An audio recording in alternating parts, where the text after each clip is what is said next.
अस्सलामुअलैकुम, प्याम शफ़ा में आपको खुश आमदीद। मैं हकीम अबू बकर सदीक। वीवर्स कैसे हैं आप? उम्मीद है आप खैर आफियत से होंगे। आज हम बच्चों की खांसी के बारे में बताने जा रहे हैं। वीडियो शुरू करने से पहले अगर आपने मेरी चैनल प्याम शफ़ा को सब्सक्राइब नहीं किया तो सब्सक्राइब कर दें और बेल आइकन को भी साथ प्रेस कर दें ताकि मेरी नई आने वाली वीडियो आप तक बआसानी पहुँच सके।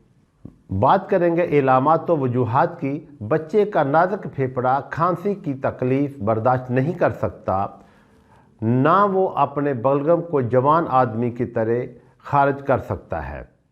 अगर बलगम खांसी के साथ उखड़ता है तो बच्चा इसको निगल लेता है, इसलिए भी हज़म ख़राब हो जाता है और अक्सर बच्चे खांसी में ज़ाया हो जाते हैं। बच्चे को सर्दी से महफूज रखें। अगर ज़रा भी नज़ला ज़ुकाम या खांसी की शिकायत हो तो फ़ौरन इसकी तरफ मुतवज्जा होना चाहिए। बात करें इलाज की। मामूली खांसी के लिए लौंग सप्तान 6 माशा गौज़बान 4 तोला में जोश देकर पिलाएं। जोश देकर हर 2-2 घंटा बाद नीम गर्म 1-1 चम्मच पिलाते रहें। आगे नुस्खा है।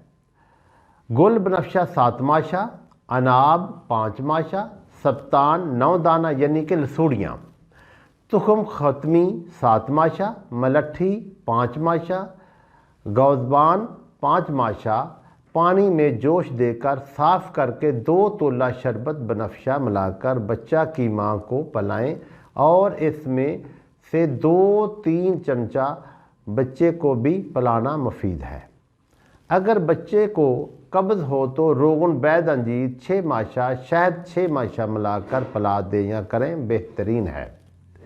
नुस्खा दीगर बयान करता हूँ। सुंड 1 माशा, काकड़ा सिंगी 1 माशा बिरयान करें। तवे पर हल्का सा बिरयान कर लें। पीस कर शहद 6 माशा मिलाकर चटाना भी बच्चों की खांसी के लिए बेहद मुफीद होता है। इसी तरह कुछ लोग सुहागा और कुश्ता 12 सिंगा देते हैं, ये भी बेहद मफूद है जो नमूनिया और दवा और खांसी के लिए मुफीद होता है। हमारे दवाखाना प्याम शफ़ा में बच्चों की खांसी का शाफी इलाज किया जाता है। मैंने अपना कॉन्टैक्ट नंबर और एड्रेस डिस्क्रिप्शन बॉक्स में पिन कर दिया है। वीडियो पूरी देखकर लाइक और शेयर ज़रूर किया करें। ये कदर करने का एक अंदाज़ होता है और एक तरह की अप्रिसिएशन होती है, तो ज़रूर किया करें। मिलेंगे एक नई वीडियो के साथ, तब तक के लिए अपना ख्याल रखें। अल्लाह हाफ़िज़।